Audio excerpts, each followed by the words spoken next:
Hey, and welcome to yet another video in this video series.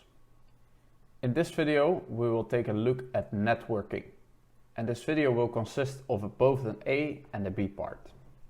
The A part, this part, we will mainly look into the theory of networking.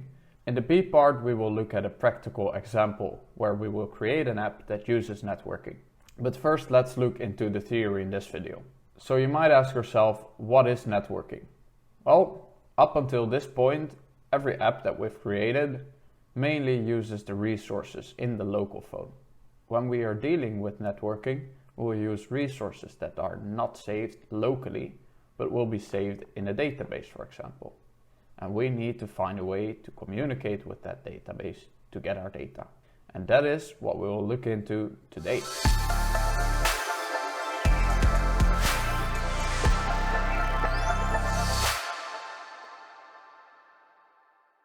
So when we look at networking, a common thing that we will see is API. API stands for Application Programming Interface, and it is a pretty simple concept.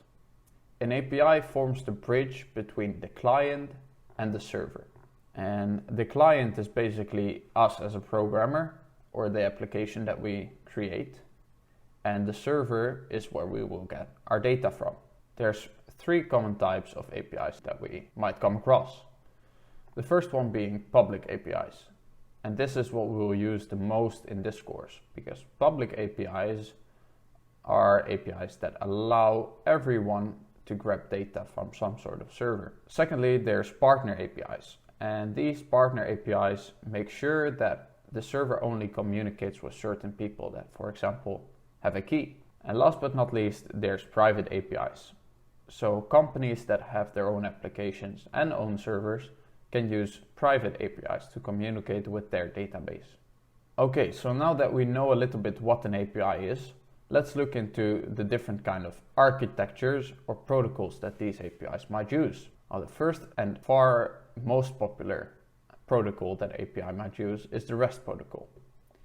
And this protocol is mainly used for exchanging data and exchanging resources. And it is a very flexible protocol. This flexibility means that we as developers are able to transfer different kind of data formats. The least popular architecture is RPC. And this is not necessarily because it's a bad protocol, but it's mainly because of what it's used for. RPC is namely not used for exchanging data and resources, but it's rather used for invoking executable actions and processes, which means that since this is done less often, it's automatically a less popular protocol. And last but not least, there is the SOAP protocol. And SOAP is quite similar to REST in the way that it also mainly is used for exchanging data and resources. However, SOAP is a lot less flexible in its data format. It will only use XML data formats. Because of this, SOAP is also mainly used only for web APIs. Okay, so we have these different protocols, but how do we actually communicate with the API to make sure that it sends us the data that we want, or that we can interact with it? Well, then we come at communication with APIs.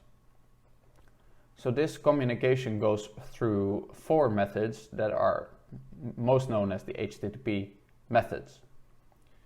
You can see them here on the right. So now you might wonder, okay, so if I want to communicate with the API, do I really need to manually make these methods in my code? Well, the answer is no. In Android, we can use a library that's called Volley. And it is an HTTP library that allows us to use these methods directly. However, I want to add here that Volley works really well for the get method, but the documentation is a little bit cumbersome for the other three methods. However, since we'll be mainly getting data in this course, Volley is a really good library to use. When we deal with longer running HTTP downloads, we might want to use the download manager instead. We will not go into detail on that in this course, however. The last thing that I want to mention is retrofit. Retrofit is similar to Volley, however the documentation regarding post delete, and put is a little bit more extensive. So if you want to use those three methods, I would definitely recommend looking into retrofit rather than volley. Let's look at what the API can respond to us. So as I already mentioned, there's different kind of data formats.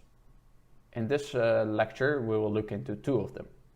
First of all, there's the XML format. And the format you can see here on the right. It is quite a organized format, I would say.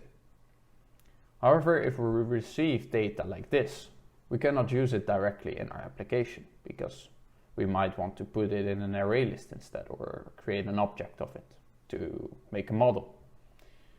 In order to unpack the data that is in this XML format, we can use a XML pool parser.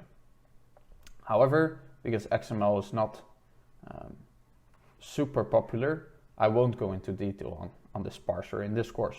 The second data format I want to highlight is the JSON format. This is a really popular format, and you might have seen it already, and it is a lot more compact than the XML format, I would say. In order to unpack this data, we can use the JSON parser that we can access through org.json. In the next practical video, I will give you an example of how we can use a JSON parser to parse our data. So now that we know the response, the architecture, the protocols, and the different types of APIs, there's only one thing left for me to say, and that is to give you some tips about good practices when dealing with networking. Because networking can get very intensive on resources of the phone, both mobile data and battery life. So the first thing I want to give you as a tip is check your connectivity. You can make this a setting in your app, or you can give the users some input here. For example, you might not want to download or use API calls when you're dealing with mobile data. So we can make sure that before we do an API call, we check if we're connected to either mobile data, Wi-Fi, or not connected at all. And this we can do with the connectivity manager. And then my second and last tip is to make sure that you limit your API calls. And here I want to go into the picture that we see here on the right. So this picture shows us how much battery is required for different modes of the radio. So when we are on full power, this will obviously cost a lot of energy. So we would rather have our radio be on standby as much as possible. However, when we have a lot of API calls, so we make a lot of calls to the server to send us data, we will constantly be in this full power mode, which will drain the battery. So we have to make sure that we limit our API calls.